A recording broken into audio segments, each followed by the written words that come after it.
Hi, everybody. This is Samantha from the Law Offices of Samantha Wolfe, and I'm bringing you our next video in our What If series. And today we're focused on long-term care planning.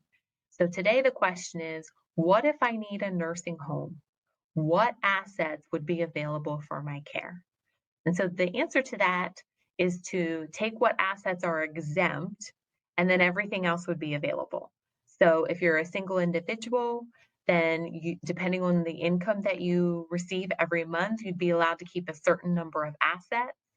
And then any other asset that you have would be available to pay for your long-term care costs. If you're a husband and wife, what Pennsylvania allows you to do is the spouse is allowed to keep the primary residence. It is an exempt asset, which means that the nursing home can't force a sale of the primary residence to pay for the institutionalized spouse's care. So the primary residence is exempt. The community spouse's retirement, so that means the non-nursing home spouse's retirement is not available. Pennsylvania also allows a vehicle to be exempted, the value of one vehicle.